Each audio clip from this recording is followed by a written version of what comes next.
ಈಗಾಗಲೇ ರಾಜ್ಯದಾದ್ಯಂತ micro finance ನ ಹಾವಳಿ ಎಷ್ಟರ ಮಟ್ಟಿಗೆ ಮಿತಿ ಮೀರಿದೆ ಅನ್ನೋದು ತಮಗೆಲ್ಲ ಗೊತ್ತಿರುವಂತಹ ವಿಚಾರ. ಮುಖ್ಯಮಂತ್ರಿಗಳು ಸಭೆಯನ್ನು ನಡೆಸಿ ನೇರವಾಗಿ ಮೈಕ್ರೋ ಫೈನಾನ್ಸ್ ಗುಂಡಾಗಿರಿಗೆ ಫುಲ್ ಸ್ಟಾಪ್ ಇಡ್ತೀವಿ ಅನ್ನುವಂತಹ ಮಾಹಿತಿಯನ್ನ ಕೊಟ್ಟಿದ್ರು. ಸಾಲ ವಸೂಲಾತಿ ಮಾಡೋದಕ್ಕೆ ಗುಂಡಾಗಳನ್ನ ಬಿಡ್ತೀರಾ ಅಂತ ಎಚ್ಚರಿಕೆಯನ್ನ ಕೊಟ್ಟಿದ್ರು. ಇಷ್ಟೆಲ್ಲ ಆದ ನಂತರ ಧನದಾಹಿಗಳಿಗೆ ಬ್ರೇಕ್ ಹಾಕೋದಕ್ಕೆ ಈಗ ಸರ್ಕಾರ ನಿರ್ಧಾರವನ್ನ ಮಾಡಿದೆ. ಮೈಕ್ರೋ ಫೈನಾನ್ಸ್ ಹಾವಳಿ ತಡೆಗೆ ಹೊಸ ಕರಡು ಸಿದ್ಧಗೊಂಡಿದೆ. ರಿಪಬ್ಲಿಕ್ ಕನ್ನಡ ಈ ಬಗ್ಗೆ ನಿರಂತರವಾಗಿ ವರದಿಯನ್ನ ಪ್ರಸಾರ ಮಾಡಿದ್ದು, ಸರ್ಕಾರವನ್ನ ಎಚ್ಚರಿಸಿದ್ದು. ಫೈನಲಿ ಸರ್ಕಾರ ಎಚ್ಚರ ಆಗಿ ಸುಗ್ರೀವಾಜ್ಞೆಯನ್ನ ಹೊರಡಿಸೋದಕ್ಕೆ ಎಲ್ಲಾ ಸಿದ್ಧತೆಯನ್ನ ಮಾಡಿಕೊಂಡಿದೆ. ಕಾನೂನು ಇಲಾಖೆಯಿಂದ ಸಿಎಂಗೆ ಕರಡು ಪ್ರತಿ ರವಾನೆಯಾಗಿದೆ. ಬಲವಂತವಾಗಿ ಹಣ ವಸೂಲಿ ಕಿರುಕುಳ ನೀಡಿದ್ರೆ ದಂಡ, ಜೊತೆಗೆ 3 ವರ್ಷ ಜೈಲು ಶಿಕ್ಷೆ. ಈ ಮೈಕ್ರೋ ಫೈನಾನ್ಸ್ ಹಾವಳಿ ಬಗ್ಗೆ ಮೊನ್ನೆ ಸಿದ್ದರಾಮಯ್ಯ ಅವರು ಕೂಡ ಸಭೆಯಲ್ಲಿ ಹೇಳ್ತಾ ಇದ್ರು. ನೇರವಾಗಿ ಒಂದು ವಾರ್ನಿಂಗ್ ಕೂಡ ಕೊಟ್ಟರು. ನೀವು ಸಾಲ ಕೊಡ್ತೀರಿ, ಆದ್ರೆ ವಸೂಲಾತಿ ಗುಂಡಾಗಳನ್ನ ಬಿಡ್ತೀರಾ, ಇದು ಎಷ್ಟರ ಮಟ್ಟಿಗೆ ಸರಿ ಅಂತ. ಎಷ್ಟೋ ಜನ ಸಾವನ್ನಪ್ಪಿದ್ರು. ಆಶ್ಚರ್ಯ ಮತ್ತು ಆಘಾತ ಏನಂತಂದ್ರೆ, ಮುಖ್ಯಮಂತ್ರಿಗಳು ಮೀಟಿಂಗ್ ಮಾಡಿದ ನಂತರವೂ ಕೂಡ ಎಷ್ಟೋ ಜನ ಆತ್ಮಹತ್ಯೆಗೆ ಶರಣಾದ್ರು. ಜೊತೆಗೆ ಮೈಕ್ರೋ ಫೈನಾನ್ಸ್ ಸಿಬ್ಬಂದಿಯವರು ಇನ್ನೂ ಕೂಡ ಮನೆಗೆ ಹೋಗಿ ಟಾರ್ಚರ್ ಕೊಡೋದನ್ನ ನಿಲ್ಲಿಸ್ತಾ ಇಲ್ಲ. ಇದಕ್ಕೆ ಬ್ರೇಕ್ ಹಾಕುವಂತಹ ಕೆಲಸ ಅಗದಿ ತುರ್ತಾಗಿ ಆಗ್ಲೇಬೇಕಾಗಿದೆ. ಸೊ ಈ ವಿಚಾರವಾಗಿ ಸಿದ್ದರಾಮಯ್ಯ ವಿರುದ್ಧ ಸುಗ್ರೀವಾಜ್ಞೆಯನ್ನ ಹೊರಡಿಸುವಂತ ಎಲ್ಲಾ ಸಾಧ್ಯತೆಗಳು ಎಚ್ ಕೆ ಪಾಟೀಲ್ ಅವರು ಕೂಡ ಮಾತಾಡ್ತಾ ಇದ್ರು. ಇದಕ್ಕೆ ಕಾನೂನು ತರಲೇಬೇಕಾದಂತ ಅಗತ್ಯ ಇದೆ. ಸೊ ಆ ಒಂದು ಕೆಲಸವನ್ನ ನಾವು ಮಾಡ್ತಾ ಇದ್ದೀವಿ. ಸುಗ್ರೀವಾಜ್ಞೆಯನ್ನ ಶೀಘ್ರಾತಿ ಶೀಘ್ರ ಹೊರಡಿಸ್ತೀವಿ ಅಂತ. ಸುಗ್ರೀವಾಜ್ಞೆಯಲ್ಲಿ ಏನಿರುತ್ತೆ ಅನ್ನೋದು ಸದ್ಯಕ್ಕಿನ ಕುತೂಹಲ ಆಗಿದೆ. ಶ್ರೀಲಕ್ಷ್ಮಿ, ಮುಖ್ಯಮಂತ್ರಿಗಳು ಎಚ್ಚರಿಕೆಯನ್ನ ಕೊಟ್ಟರು, ಯಾವುದೇ ಕಾರಣಕ್ಕೂ ಅಟ್ಟಹಾಸವನ್ನ ಮೆರೆದ್ರೆ ಅದಕ್ಕೆ ಬ್ರೇಕ್ ಹಾಕುವಂತ ಕೆಲಸವನ್ನ ಮಾಡ್ತೀವಿ ಅಂತ. ಮುಖ್ಯಮಂತ್ರಿಗಳ ಎಚ್ಚರಿಕೆ ನಂತರವೂ ಕೂಡ ಮೈಕ್ರೋ ಫೈನಾನ್ಸ್ ನವರ ಅಟ್ಟಹಾಸ ಮುಂದುವರೆದಿದೆ. ಬರೋಬ್ಬರಿ 21 ಜನ ಪ್ರಾಣ ಬಿಟ್ಟಿದ್ದಾರೆ. ಕಿಲ್ಲರ್ ಕಂಪನಿಗಳು ಬಡವರ ಮಾನ ಮರ್ಯಾದೆಯನ್ನು ಹರಾಜು ಹಾಕ್ತಾ ಇದೆ. ಈ ಮೈಕ್ರೋ ಟಾರ್ಚರ್ ಯಾವ ರೀತಿ ಮಿತಿ ಮೀರಿದೆ ರಾಜ್ಯದಲ್ಲಿ ಅಂತಂದ್ರೆ, ಇವರ ಅಟ್ಟಹಾಸ ಕೊನೆ ಆಗ್ತಾ ಇಲ್ಲ, ಜನರು ಆತ್ಮಹತ್ಯೆ ಮಾಡ್ಕೊಳ್ತಾ ಇರೋದು ಕಡಿಮೆ ಆಗ್ತಾ ಇಲ್ಲ. ಇಂಥದ್ದೇ ಒಂದು ಘಟನೆ ಮಂಡ್ಯದಲ್ಲಿ ನಡೆದಿದೆ. ಇದೇ ಮೈಕ್ರೋ ಫೈನಾನ್ಸ್ ಹಾವಳಿಗೆ ತಾಯಿ ಆತ್ಮಹತ್ಯೆಯನ್ನ ಮಾಡ್ಕೊಂಡಿದ್ರು. ಈಗ ಮಗ ಕೂಡ ಆತ್ಮಹತ್ಯೆಯನ್ನ ಮಾಡ್ಕೊಂಡಿರೋ ಘಟನೆ ನಡೆದಿದೆ. ಈ ಬಗ್ಗೆ ಒಂದು ವರದಿ ನಿಮ್ಮ ಮುಂದೆ.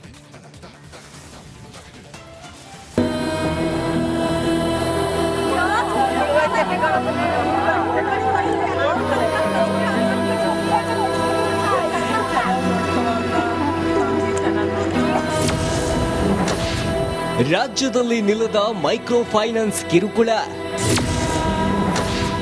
ಮೈಕ್ರೋ ಕಾಟಕ್ಕೆ ಕರುನಾಡಲ್ಲಿ 21 ಜನ ದುರ್ಮರಣ. ತಾಯಿ ಆತ್ಮಹತ್ಯೆ ಬೆನ್ನಲ್ಲೇ ಮಗನು ದುರಂತ ಸಾವು. ರಾಜ್ಯದಲ್ಲಿ ಬಡ್ಡಿ ಬಕಾಸುರರ ಕಿರುಕುಳ ತಗ್ಗುವ ಲಕ್ಷಣಗಳು ಕಾಣ್ತಿಲ್ಲ.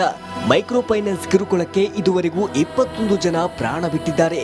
ಮೊನ್ನೆ ಮಂಡ್ಯದಲ್ಲಿ ಪ್ರೇಮ ಎಂಬ ಮಹಿಳೆ ಆತ್ಮಹತ್ಯೆ ಮಾಡಿಕೊಂಡಿದ್ಲು. ಈಗ ಅದೇ ಹಾದಿಯಲ್ಲಿ ಆಕೆಯ ಮಗನು ದುರಂತ ಅಂತ್ಯ ಕಂಡಿದ್ದಾನೆ.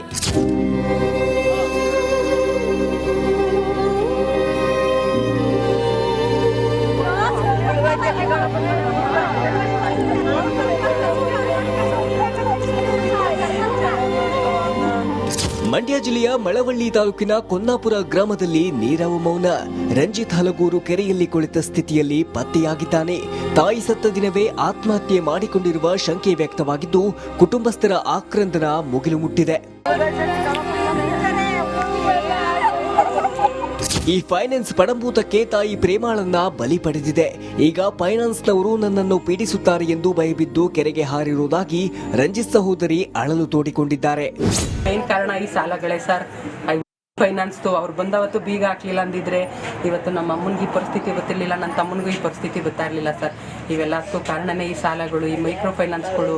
ಜನಗಳಿಗೆ ಬಂದು ಸಾಲ ಕೊಟ್ಬಿಡ್ತಾರೆ, ನಾವು ಕಷ್ಟಕ್ಕೆ ಅಂತ ತಗೊಬಿಡ್ತೀವಿ, ಆದ್ರೆ ಅರ್ಥ ಮಾಡ್ಕೋದಿಲ್ಲ, ನಮ್ಮ ಕಷ್ಟ ಸುಖ ಅರ್ಥ ಮಾಡ್ಕೋದಿಲ್ಲ.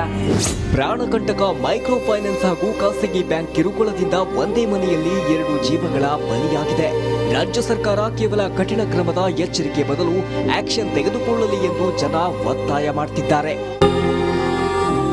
ಆನಂದ್, ರಿಪಬ್ಲಿಕ್ ಕನ್ನಡ, ಮಂಡ್ಯ.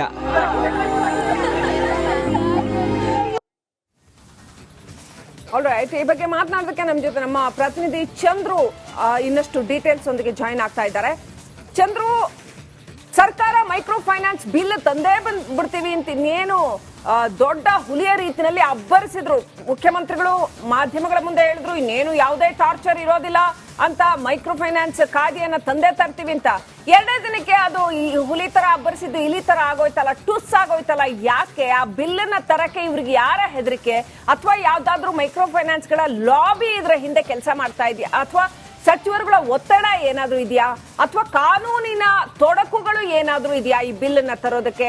ಯಾಕಾಗ್ತಾ ಇಲ್ಲ ಮೈಕ್ರೋ ಫೈನಾನ್ಸ್ ನ ಮಟ್ಟ ಹಾಕಕ್ಕೆ ಸರ್ಕಾರಕ್ಕೆ? ಯಾಕಾಗ್ತಾ ಇಲ್ಲ? ಯಾರಿಗೆ ಹೆದರ್ತಾ ಇದ್ದಾರೆ ಇವರು? ತೊಂದರೆ ಏನಿದೆ ಅಲ್ಲಿ?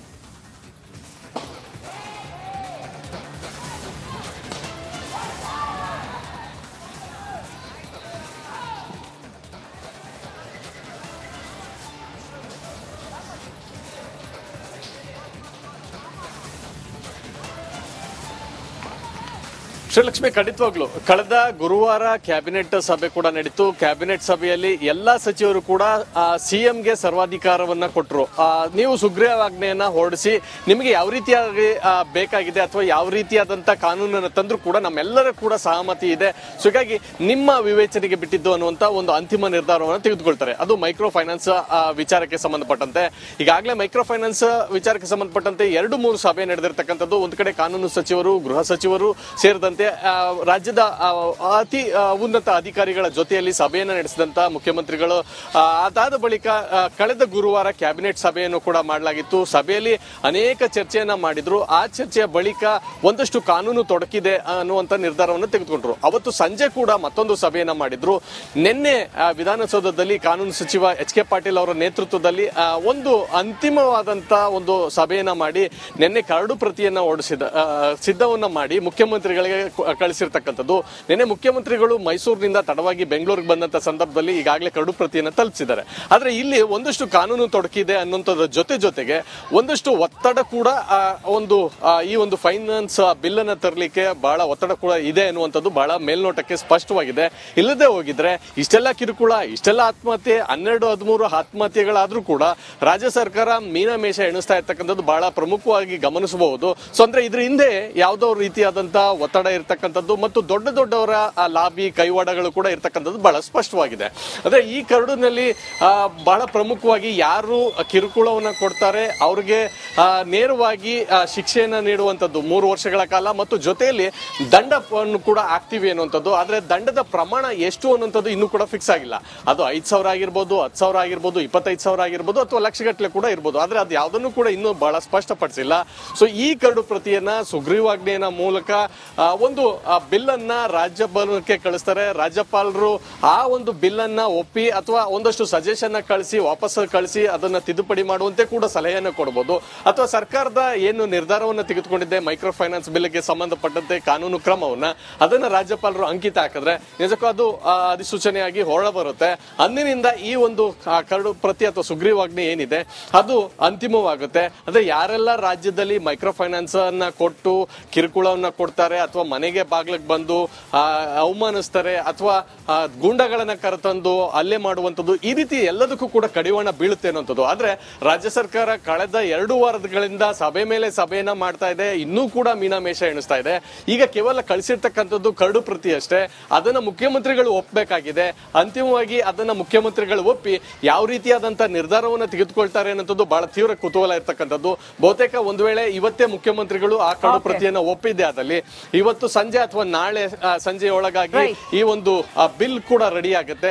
ಆ ಬಿಲ್ ಸುಗ್ರೀವಾಜ್ಞೆ ಮೂಲಕ ರಾಜಭವನಕ್ಕೆ ಹೋಗಿ ರಾಜ್ಯಪಾಲರು ಸಹಿ ಹಾಕಿ ಬರೋದಕ್ಕೆ ಬಹುತೇಕ ಇನ್ನು 2-3 ದಿನಗಳ ಕಾಲ ಆದ್ರೂ ಆಗ್ಬೋದು ಅಥವಾ ಅದಕ್ಕಿಂತ ಹೆಚ್ಚಾದ್ರೂ ಕೂಡ ಅಚ್ಚರಿ ಇಲ್ಲ.